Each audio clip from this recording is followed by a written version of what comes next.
A desperate mission. The year is 2241 and humanity is on the brink of annihilation. For decades, Earth has been locked in a losing war against the Koroks, a race of towering 9-foot-tall aliens who see humans as nothing more than pests to be exterminated. The Koroks' superior size, strength, and advanced plasma weaponry have decimated Earth's defenses, pushing humanity to the edge of extinction. In a last desperate bid for survival, Earth's leaders send an elite diplomatic team to the harsh, unforgiving Korok's homeworld to try to negotiate a truce. The mission is led by Captain Mira Thorne, a decorated soldier known for her bravery, tenacity, and unorthodox thinking. Mira is joined by her trusted second-in-command, Lieutenant Kai Ramirez, as well as Dr. Lena Sorensen, a brilliant xenanthropologist, and a squad of Earth's most skilled warriors. As their sleek diplomatic vessel, the Peacemaker, speeds through hyperspace towards the Korok's planet, Mira can't shake a feeling of dread. She knows the odds of success are slim. The Koroks have shown no mercy, no interest in diplomacy. But with the fate of humanity resting on her shoulders, failure is not an option. Mira studies the Koroks on her datapad, their hulking, muscular frames, their leathery blue-gray skin, their razor-sharp claws and teeth. They call themselves the Chosen of the Goddess, believing they have a divine right to conquer the galaxy. To them, humans are nothing more than vermin to be wiped out. "We're approaching the Korok's homeworld, Captain," Kai reports from the cockpit. Sensors are picking up multiple warships in orbit. They know we're coming. Mira nods grimly. "Take us in, Lieutenant. Let's hope they're in a talking mood." The Peacemaker glides into the planet's atmosphere, a haze of noxious yellow clouds, parting to reveal a landscape of jagged obsidian mountains and seething lava fields. The Korok cities are bleak fortresses of black metal, bristling with plasma cannons. As the ship touches down on a landing platform, a squad of massive Korok's warriors surrounds the Peacemaker, their plasma rifles trained on the airlock. Mira takes a deep breath, readying herself for the most important negotiation of her life. "Remember, we're here to talk peace," she tells her team. "But stay sharp. The Koroks are masters of war, not diplomacy. Expect anything." With that, Mira steps forward and hits the airlock controls, the doors sliding open with a hiss. She walks out to meet the arrayed might of the Koroks, head held high, ready to fight for humanity's future. The fate of Earth hangs in the balance.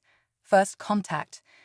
As Mira and her team emerge from the Peacemaker, they find themselves face to face with a squad of towering Korok's warriors. The aliens stand at least 9 feet tall, their muscular frames encased in sleek black armor, their clawed hands gripping plasma rifles. Their faces are stern and unreadable, their eyes cold and reptilian. The lead Korok steps forward, his voice a deep, guttural growl. "I am Commander Zorgax of the Korok's Empire. You have entered our sovereign territory, humans. State your purpose or be destroyed." Mira meets Zorgax's gaze unflinchingly, showing no fear despite his intimidating size and demeanor. "I am Captain Mira Thorne of the Earth Alliance. We come in peace, seeking to open a dialogue between our worlds. We wish to discuss terms for a truce to end this war." Zorgax bares his sharp teeth in what might be a sneer. "There can be no truce with vermin. The Koroks are the chosen of the goddess, destined to rule the galaxy. Your kind are nothing more than pests to be exterminated." Mira refuses to be cowed by his threats. "Even pests can bite back when cornered," she retorts. "We may be smaller than you, but we are not defenseless.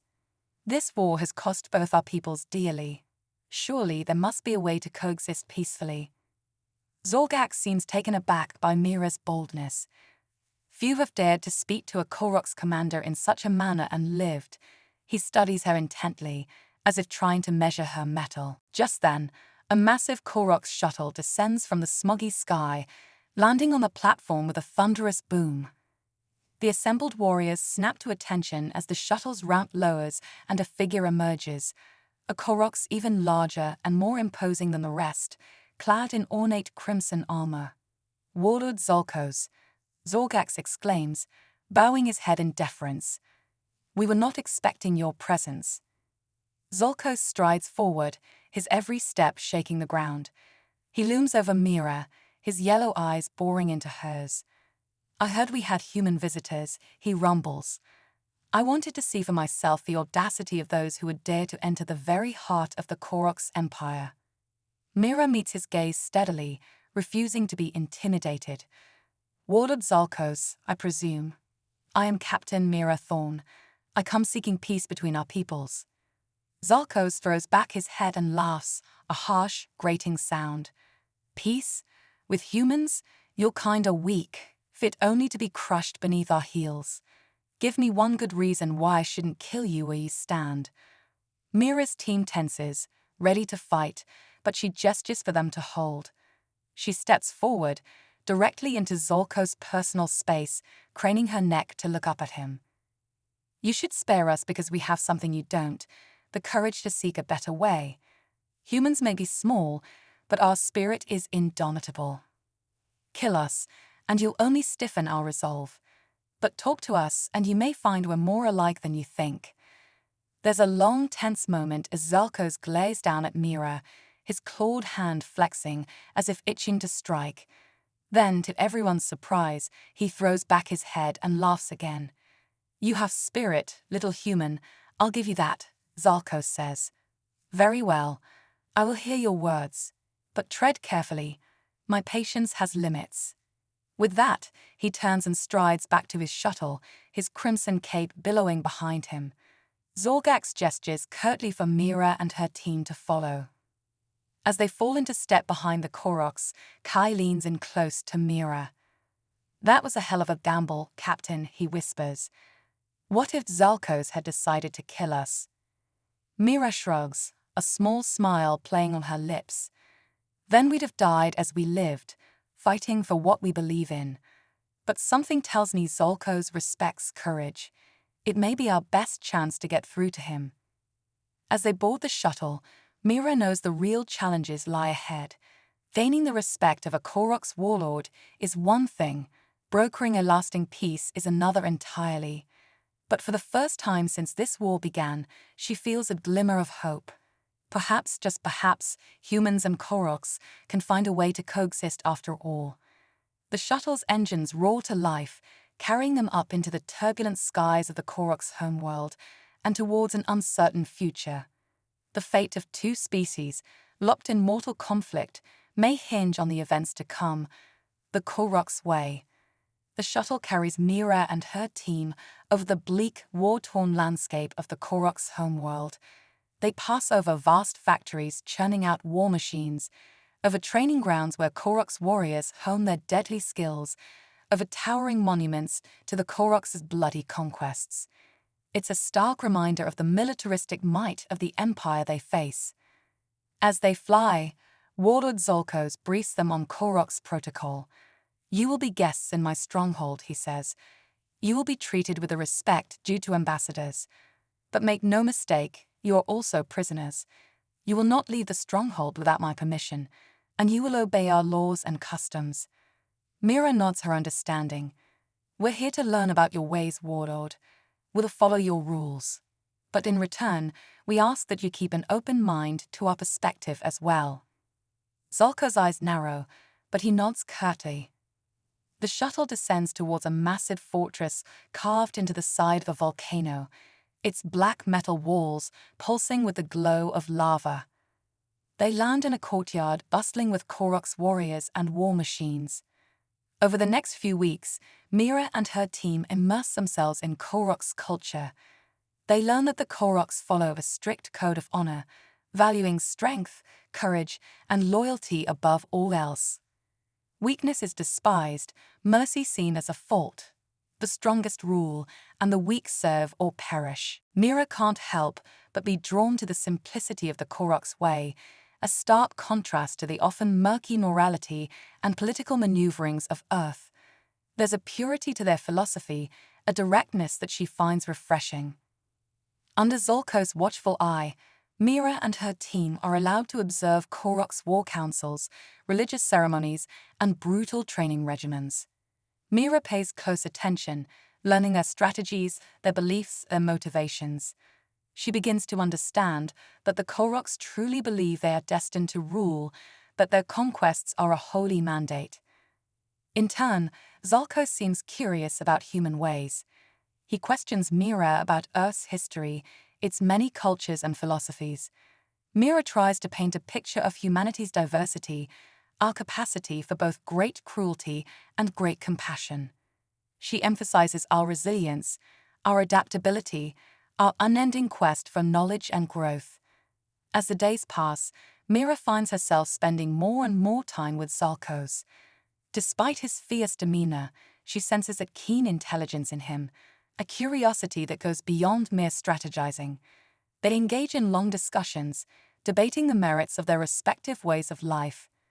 To the surprise of both, they find some common ground. They're both leaders, burdened with the weight of their people's survival. They both understand the harsh realities of war, the difficult choices that must be made.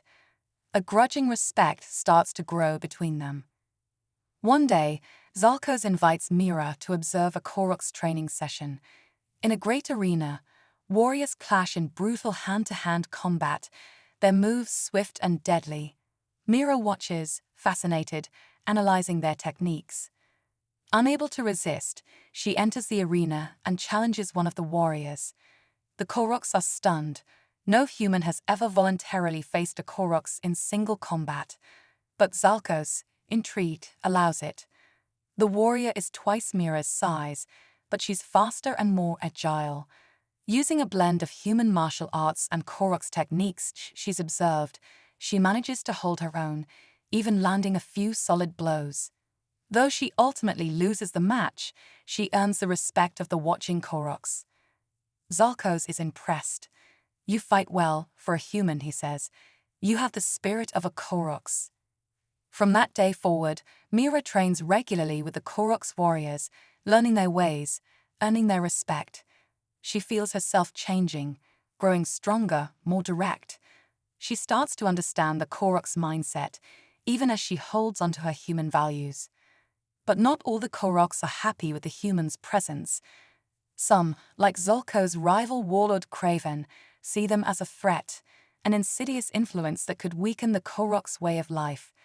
Craven begins to scheme against the humans, plotting their downfall. Mira senses the growing tension, knows that their mission is balanced on a knife's edge.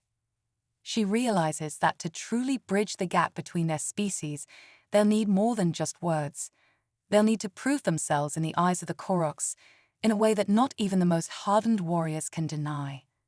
An idea starts to form in her mind, a dangerous gambit that could either cement the bond between humans and Koroks or destroy it forever. She brings her plan to Zalkos, knowing it will test the fragile trust they've built. The stakes have never been higher as Mira prepares to face the greatest challenge of her life.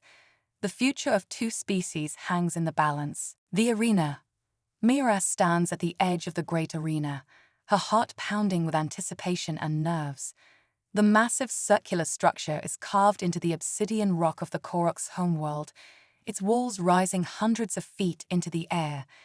The stands are packed with thousands of Korok's warriors, their roars and chants shaking the ground. Today, Mira and her team will face their greatest test yet. To prove their worth in the eyes of the Koroks, they have challenged the best warriors of the Empire to a series of duels in the arena. It's a bold move, one that could either win them the respect they need to broker peace, or see them crushed under the might of the Koroks. Mira checks her weapons, a sleek plasma rifle and a pair of Vibroswords, gifts from warlord Zalkos. He had been skeptical of her plan at first, but she had convinced him that this was the only way to win over the hardeners like Craven, who still saw humans as weak and inferior. "Remember," Mira says to her team, "we're not just fighting for ourselves out there.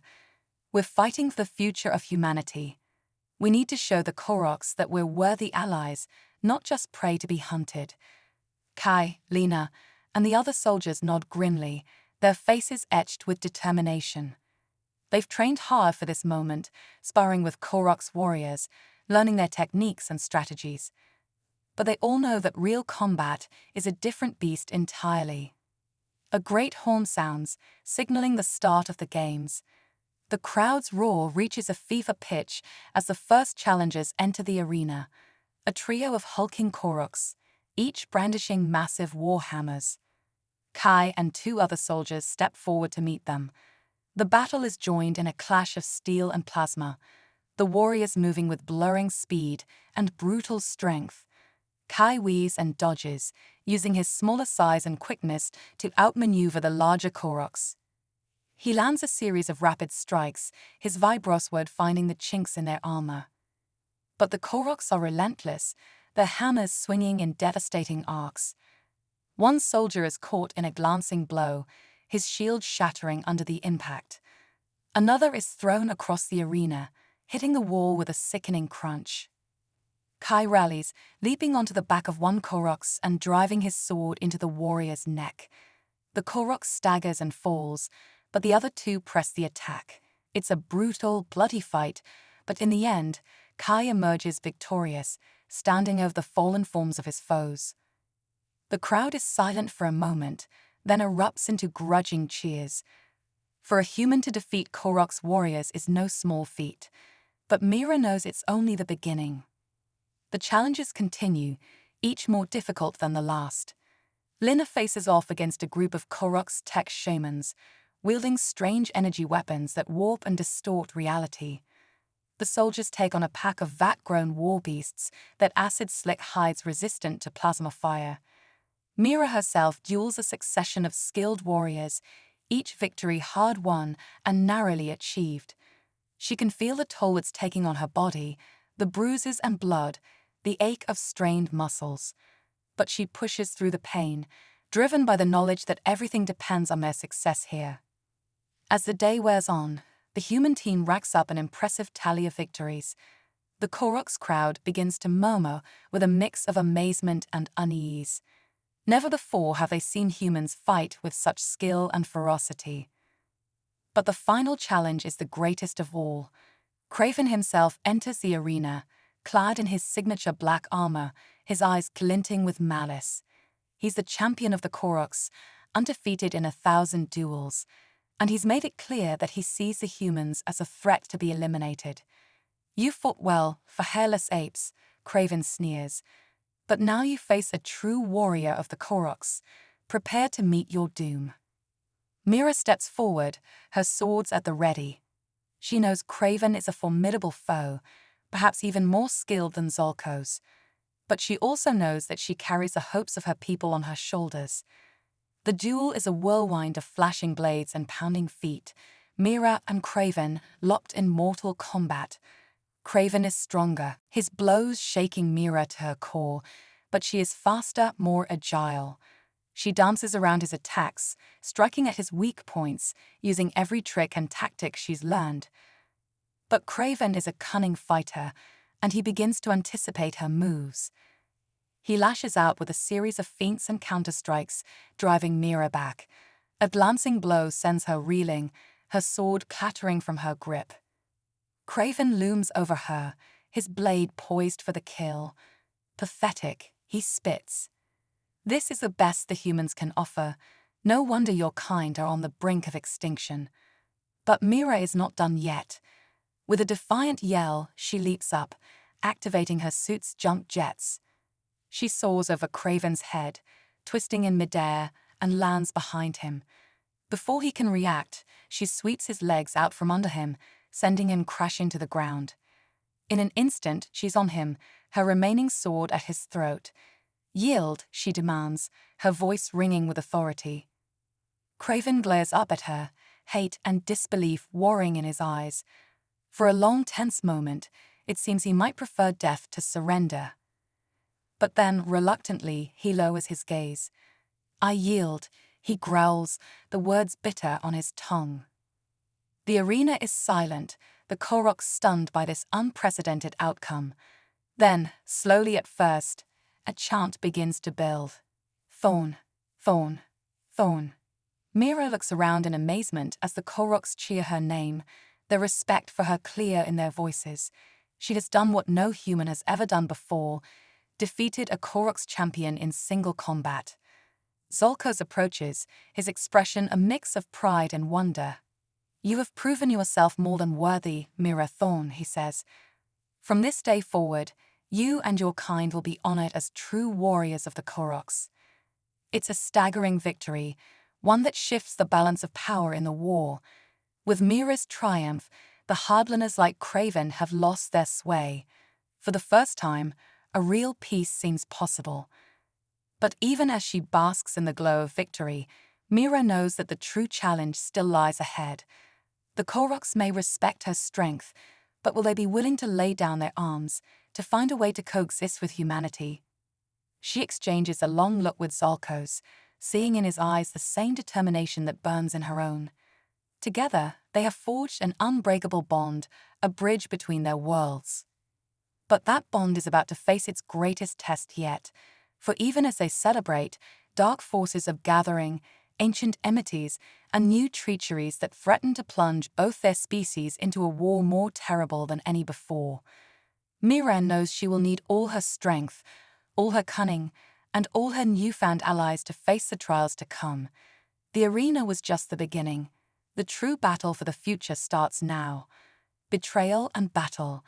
In the days following Mira's victory in the arena, a new sense of hope pervades the negotiations between humans and Koroks. With Craven and his hardliners discredited, Zolkos and the more moderate Koroks leaders are able to push for a real dialogue, a chance to find common ground. Mira and her team work tirelessly, meeting with Koroks diplomats and scholars, trying to hash out the terms of a lasting peace. It's grueling work, filled with long hours and tense debates, but slowly progress is made. But not everyone is happy with this turn of events. Craven, humiliated and enraged by his defeat, begins to plot in secret. He gathers a cadre of loyal warriors, those who still see the humans as a threat to be eliminated. One night, as Mira and Zolkos are deep in discussion in the warlord's chambers, Craven makes his move. He and his warriors storm the room, plasma rifles blazing. Zolkos is hit, his massive form crumpling to the ground. Mira reacts instantly, diving for cover and returning fire. But Craven's forces are too numerous, too well armed. She is forced to retreat, fighting a desperate rearguard action as she tries to reach her team. The halls of the stronghold become a war zone, Craven's rebels clashing with Zolkos' loyal warriors. Mira and her soldiers join the fray, their human weapons and tactics adding a new element to the battle. But Craven has planned his coup well. His forces seize control of key points throughout the stronghold, cutting off Mira and Zolkos' supporters. The fighting is fierce and bloody, the outcome hanging in the balance. In the chaos, Mira loses contact with Kai and Lena. She can only hope that they are still alive, still fighting. She herself is wounded, a plasma bolt searing across her ribs, but she pushes through the pain, driven by a desperate need to reach Zolkos. She finds him in the great hall, surrounded by Craven's warriors. The warlord is badly injured, his armor scorched and shattered, but he fights on, his warhammer sweeping great arcs of destruction. Mira leaps into the fray, her swords a blur of silver. She and Zolkos fight back to back, a human and a Koroks, united against a common foe. It's a battle that will be sung of for generations, a tale of courage and sacrifice against overwhelming odds. But even their combined might cannot stand forever against Craven's numbers. They are driven back, step by step, until they are cornered against the great window that overlooks the lava fields. Craven steps forward, his eyes gleaming with triumph. "It's over, Zolkos," he sneers. "Your time as warlord has come to an end. And as for you, human," he levels his plasma rifle at Mira. "Your kind will never trouble the Koroks again." But Mira is not ready to give up. With a wordless cry, she charges forward, her jump jets igniting. She slams into Craven, sending them both crashing through the window in a shower of shattered glass. They tumble through the air, trading blows as they fall towards a seething magma below. Mira knows she has only one chance. She activates her suit's grappling hook, aiming for the stronghold wall. The hook catches, the cable snapping taut. Mira swings in a great arc, using her momentum to hurl Craven away from her. The traitorous Koroks vanishes into the lava with a final despairing scream. Mira hauls herself back up the cable, every muscle burning with exertion. As she climbs, she sees the battle turning in the stronghold above. Deprived of their leader, Craven's forces are falling into disarray. Zolkos and his warriors press the advantage, driving them back. By the time Mira reaches the shattered window, the fighting is all but over. Craven's rebels are surrendering en masse, throwing down their weapons in the face of Zolko's victory. Mira stumbles to Zolko's side, her strength all but spent. The warlord is gravely injured, his lifeblood seeping from a dozen wounds. "You fought well, Mira Thorn," he rasps, his voice weak but filled with pride. "You saved my life and the future of both our peoples." Mira clasps his hand, her eyes stinging with unshed tears. "We saved each other," she says softly. "We've shown that humans and Koroks are stronger together than apart." Zalkos nods, a faint smile on his lips. Then his eyes close, his massive form going still. For a moment, Mira fears the worst. But then she sees the rise and fall of his chest, the faint pulse at his throat. He is alive, if barely. The battle is won, but at a terrible cost. The stronghold is in ruins, the dead and wounded beyond counting, and the fragile peace that Mira and Zalkos had worked so hard to build hangs by a thread. But as Mira looks out over the war-torn landscape of the Korok's homeworld, she feels a fierce determination rising within her.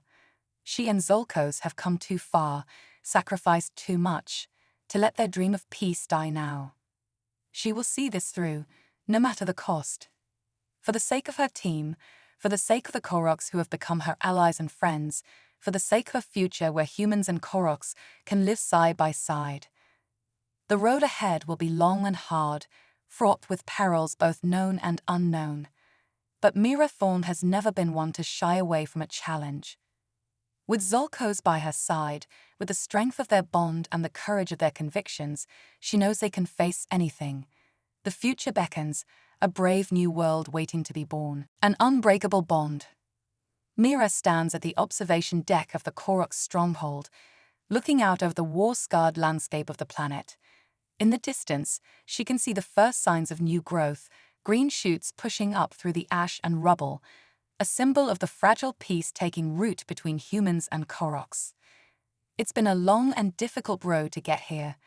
In the weeks following Craven's coup, Mira and Zalkos had worked tirelessly to hold together the alliance they had forged. There had been setbacks and challenges, old prejudices, and new fears threatening to tear them apart.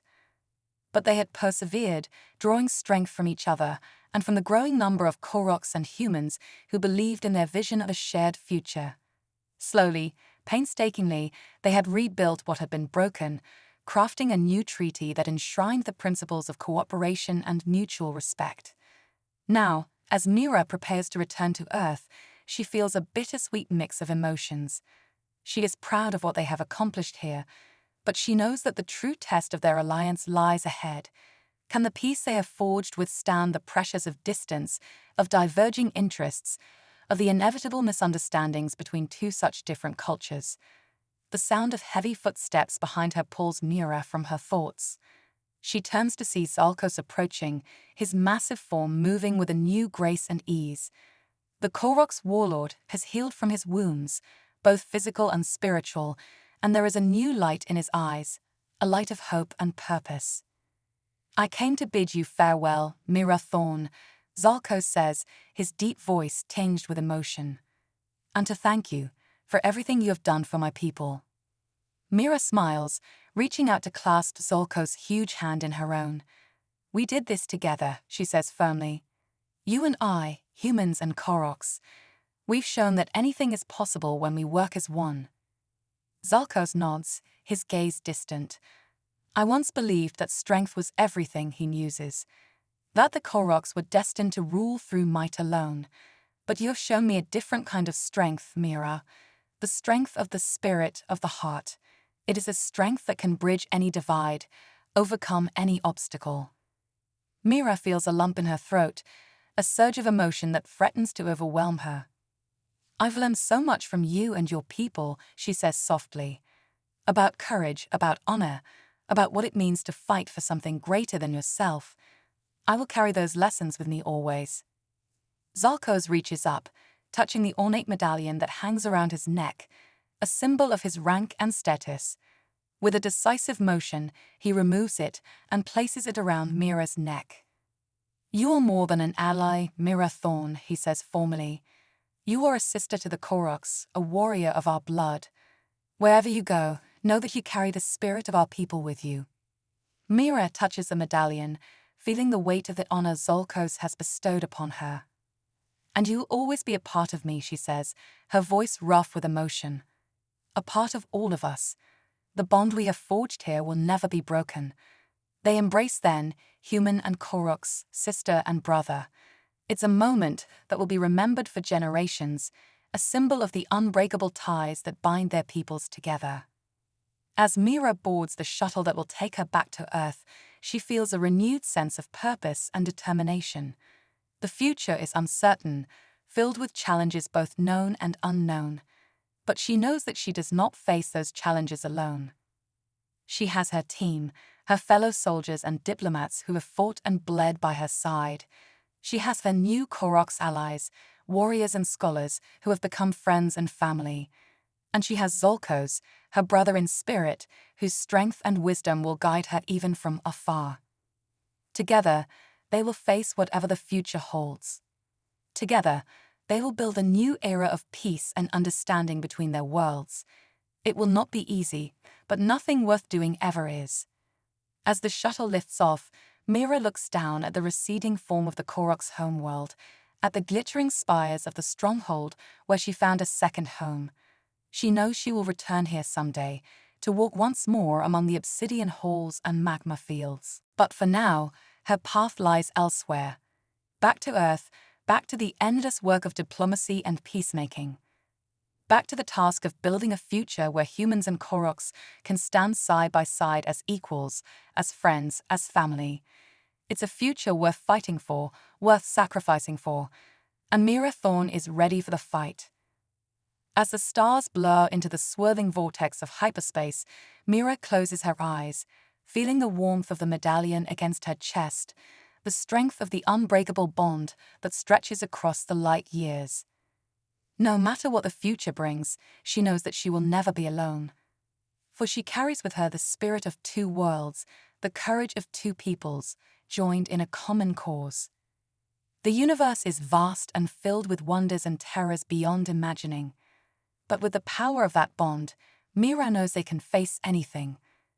And so she sets her course for home, for the bright beacon of Earth, shining like a promise in the infinite night. The journey is just beginning, but Mira is ready for whatever lies ahead. For she is Mira Thorn, human soldier and Koroks warrior, diplomat and peacemaker. And her story, like the story of the alliance she has forged, is far from over. It's a story that will echo through the ages, a legend of courage and compassion, of the unbreakable bonds that can unite even the most different of species. And it's a story that is only just beginning. A new dawn. As Mira's shuttle docks at the Earth orbital station, she is met with a hero's welcome. News of her extraordinary achievements has spread far and wide, and people across the planet are eager to hear her story firsthand. But Mira knows that her work is far from over. The peace she has brokered with the Koroks is still fragile, and there are many on both sides who remain skeptical of this new alliance. She must work tirelessly to maintain the trust and cooperation she has built, to show that this is not just a fleeting truce, but the beginning of a lasting friendship between worlds. To that end, Mira embarks on a grand project, one that will require all her skills as a diplomat and a leader.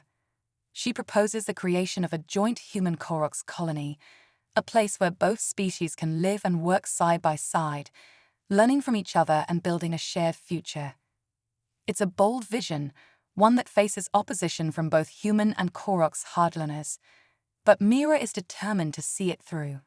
She rallies support from leaders on both worlds, painting a picture of the benefits such a colony could bring: new technologies, new resources, new opportunities for growth and understanding.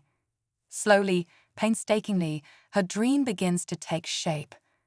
On a lush, uninhabited world orbiting a binary star, the first seeds of the colony are planted.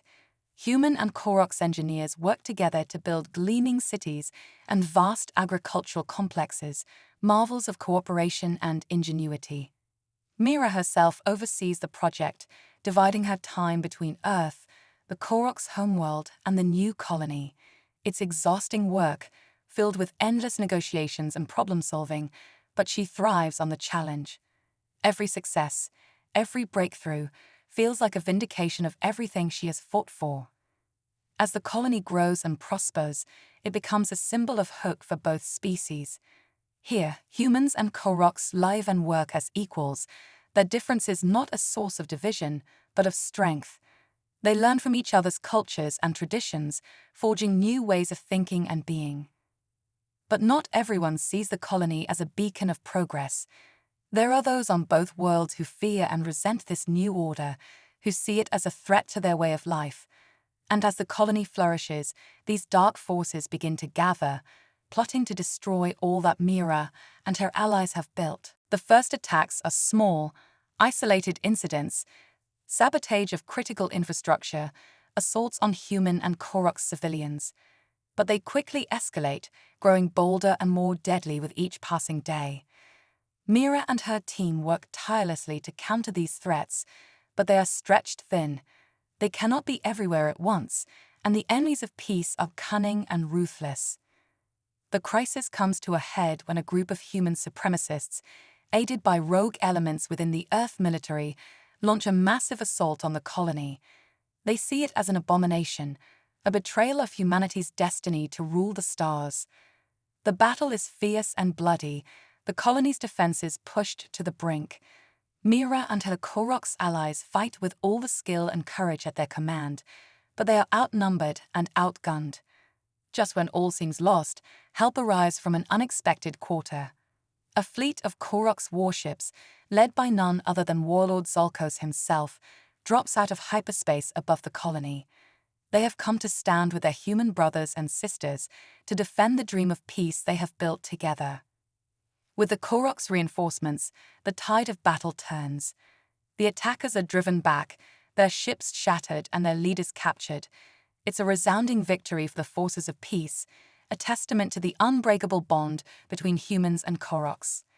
In the aftermath of the battle, Mira and Zalos stand together amidst the ruins of the colony, surveying the damage. It will take time to rebuild, to heal the wounds both physical and spiritual, but they know that they will prevail, as they have prevailed before. "We've shown them that we are stronger together," Zalos says, his voice filled with quiet pride, "that the future belongs to those who build bridges, not walls." Mira nods, her eyes shining with unshed tears. "And we'll keep showing them," she says fiercely. "Every day, with every choice we make, we'll show them that a new way is possible, a way of peace and understanding." They clasp hands, human and Koroks, leaders of a new era. Around them, the work of rebuilding begins, humans and Koroks working side by side to create something new and beautiful from the ashes of conflict. It's a scene that will be repeated countless times in the years to come as the human-Koroks alliance grows and thrives. There will be challenges and setbacks, moments of doubt and darkness, but always the spirit of cooperation and friendship will prevail, guiding them through the storm.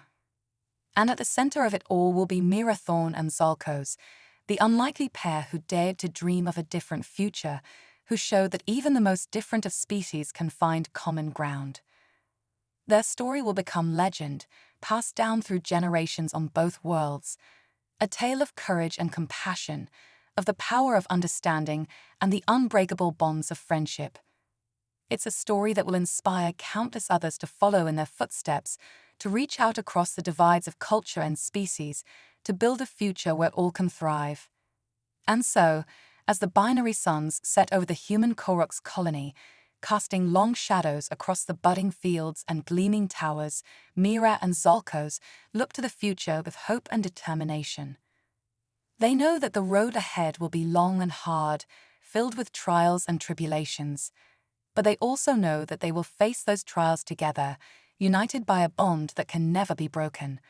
For they are the guardians of peace, the architects of a new dawn, and their journey is far from over. Part 8. Echoes of the Future.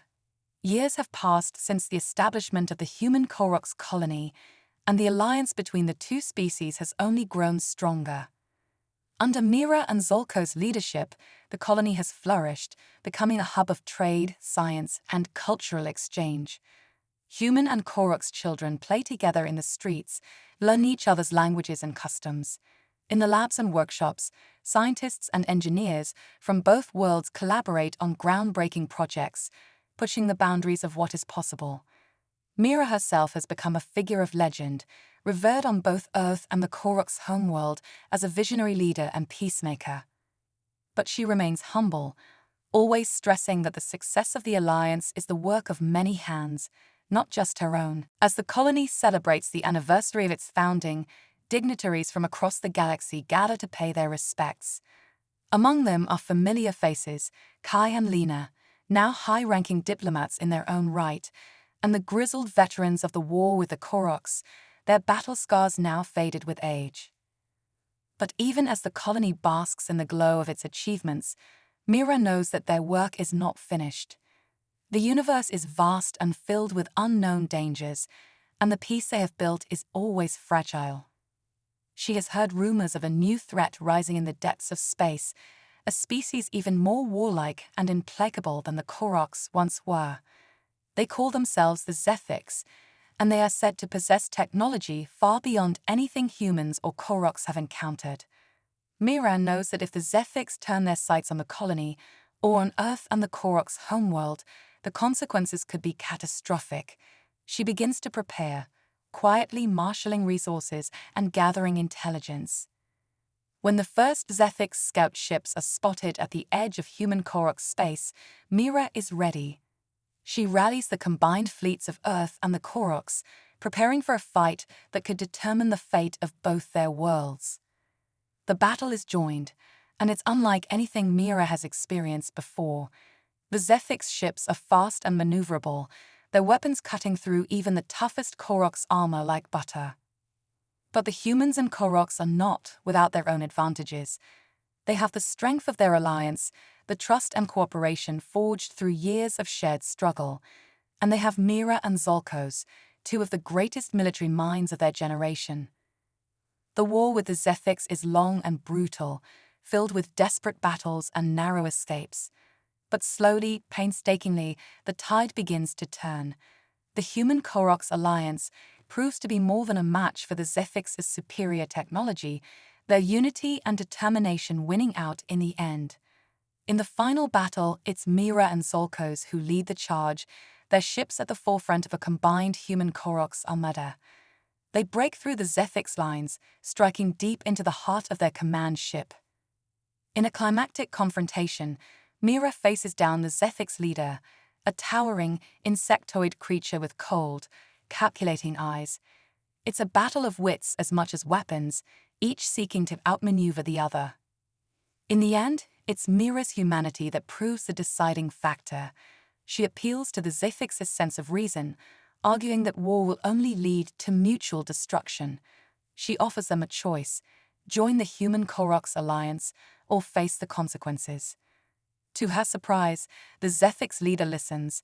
In a historic moment, they agree to a truce, the first step towards a larger peace. As the guns fall silent and the ships of three species hang together in the void, Mira feels a profound sense of hope for the future. The road ahead will be difficult, filled with new challenges and new opportunities. But she knows that as long as the spirit of cooperation and understanding endures, as long as beings of goodwill are willing to reach out across the divides of culture and species, there is no limit to what they can achieve. The human Cororo alliance, and now the tentative peace with the Zephyx, are a testament to that spirit, a shining beacon in the darkness of space. And as Mira looks out at the stars, she knows that their journey is just beginning. There are countless worlds to explore, countless species to meet and learn from.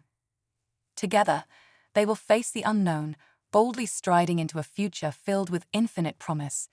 For they are the pioneers of a new era, the architects of a galaxy where all can thrive in peace and harmony. It's a vision that Mira has dedicated her life to, a dream that has sustained her through the darkest of times. And now, as she stands on the brink of a new dawn, she knows that it's a dream that will endure, a legacy that will echo through the ages. For as long as there are those who believe in the power of understanding, as long as there are those willing to fight for what is right, the spirit of the Human Koroks Alliance will live on. And Mira Thorne will be remembered as the one who showed the way, the brave soul who dared to reach out and touch the stars.